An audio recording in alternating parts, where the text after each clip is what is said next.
So today we're filming a video review of Stranger Things 4. So this came out over the period of like a month and a half. I love Stranger Things. I got into it back in like 2019, around when season 3 came out. And she's a big fan of Stranger Things. Definitely, yeah. So we said we'd do this video together because we watched the season around the same time. And yeah, I'm excited to talk about it.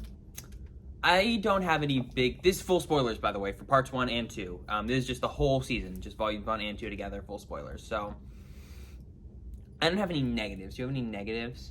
Not exactly. I would say the only thing that, I don't know, caught my attention was where they filmed it. And I just heard this, I don't know if the news article is correct, or it's not a reliable source, basically. But I think it said that it was filmed in like a Holocaust jail, which I didn't exactly like. But you know, I've thought about it a lot, and there's tons of different films that have been filmed in some other places like that. So I think it's alright, but that's just the thing that like bothered me at first, but I'm okay with it now. But yeah, the positives, oh my gosh, it was so good. Yeah, I do have some mixed. Only one mixed, and that's just like, or I'd say 2 mixed. And that one is just like the big disconnect of the season. Like basically a lot of the plot lines were very separate until the end, and like the Hopper plot line was like insanely disconnected until the last episode, when all of a sudden they're like, oh yeah, this does tie into the main plot because them killing the Demogorgon hurts Vecna and all that. And it was like, oh, that just like all of a sudden it's like trying to make them important instead of having them being like super detached the whole season. I actually kind of like that. I kind of liked how like they were separate stories and then they intertwined in different ways. And I think that's actually very good writing, to be honest. Yeah, I like that too, but like every other plot line except for the Hopper one, it's like, oh, it ended with them like battling Vecna in some way or another, and the Hopper one, it was just like continuous Russian prison until the very end when they tied it in lightly. Well, yeah, but I feel like the series isn't based on the parents, it's more based on the kids. So like they're kind of always in the background, so I don't know, I was happy with it.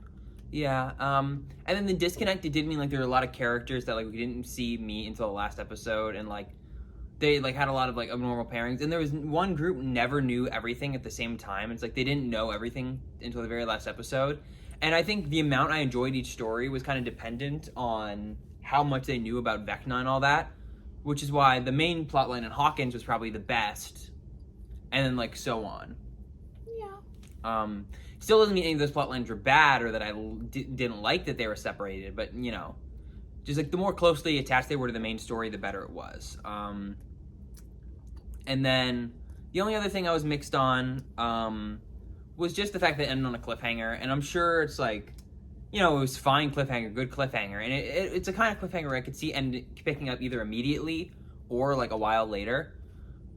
But it's just a little unsatisfying, because I always like it when shows like this end kind of happy. It's like, I love when stuff ends, like, oh, you could like tell a whole story before the next season. Like, it's just like in your own head, I guess. And now this is like, okay, it's pretty much setting up the next season. And it's kind of unsatisfying because we waited so long for this. And now it's like, we feel like we're waiting so long again. Yeah, I don't know, I like cliffhangers. I also like stuff that doesn't always end on a happy ending as well. I think those are very interesting. And what else was I going to say? Oh, also, this is a random side note, but I loved how it tied into Elle's past. That was so good. I loved seeing back at the, laboratory or whatever. Yeah. That was really cool. It was cool seeing Dr. Brenner again. Yeah, I think that was really creative. Yeah. Elle's character journey throughout the season wasn't something I loved at first, but as it went on, I kind of saw it was like more necessary. Like her going like back to the labs and having her head shaved again and being in those experiments and like all that. Like at first it felt like a step back, but thinking about it again, I was thinking more like, okay, it's like a step back that like we kind of needed to kind of increase like the intensity of those scenes and push her forwards and show how far she's come from that. Yeah. I love the plot. And also, I just want to mention, like, the filming and, like, the colors. That was so well done, I have to admit. I really liked it. And I love the twists and turns in the story. Yeah. The big one that I really liked was about Max dying. And then she was like, oh, no, she's alive. That was really cool. Yeah, onto the positive. Like, it was really good. I thought all the characters, in their own way, had, like, their own great stories. They had, like, great new characters, like Eddie and Argyle. And they had, like, great stories for old characters, like like Dustin and Steve and Nancy were all big standouts. Yeah. Or like the kind of like the friction between Nancy, Jonathan, and Steve. Yeah. That big thing. And then there were a lot of great reunions, especially near the end, which is why, like, even though the characters are separated, it was still so great to see them back together. And I didn't think a single plotline was bad. I'd say my least favorite was probably the Hopper one, but even then I still found that really entertaining. I liked seeing Russia. I liked the prison escape. It was great to see him interact with Joyce again. And I like that they're fighting this Demogorgon. Mm-hmm.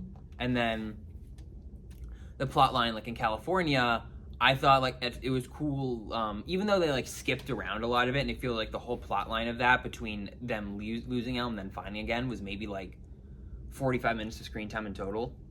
Yeah. Like overall, it was still pretty cool. And those characters didn't get a ton of development, but it was still seeing some great bonding between Will and Mike and Jonathan. And it was just also satisfying when they eventually did find Elle. 11's plotline was great, as I talked about earlier, and of course I loved the main talking plotline because it was scary, it was interesting, and that one was like, that plotline I'd say was definitely like, if I had to score each of them, I'd say like 8 for Hopper, 8 for California, like a 9 for Elle, and then like a 10 for Vecna. I don't know, I would been all 10s. I loved the show. Yeah. I think it was a great show. And I also like how it's kind of like different each season. It's not always like the same thing. And I think that is also something that brings the fans back. Yeah. So I loved Vecna as a villain. I loved how it was scary. And I loved how Max became such an important character and tied into it all. Yeah. And overall, I just thought it was a really good season. I'd say I don't have a definitive ranking of the Stranger Things season because it's been so long since I've seen it. My least favorite is probably season 2. And then like 3 and 4 and 1 could probably just all fluctuate for my favorite at any point. I don't know. I want like the entire series 10 out of 10. Not gonna lie, it's like one of my favorite series. So. I really do enjoy it. So I'd probably give season 4 a 9.5 out of 10. Because it all came together so well in the finale, in the final 2 episodes, and I already loved everything up to that anyway. Yeah, I already said my rating. 10 out of 10. 10 out of 10. Yeah. Easy. I quite enjoyed it. So plenty of videos coming up soon. Hope you guys like the Stranger Thing review. Little all over the place, but like in a good way, you know? Yeah. Yeah, so hope you guys like the video. Like, comment, subscribe, all that jazz, and I'll see you all soon. Bye-bye.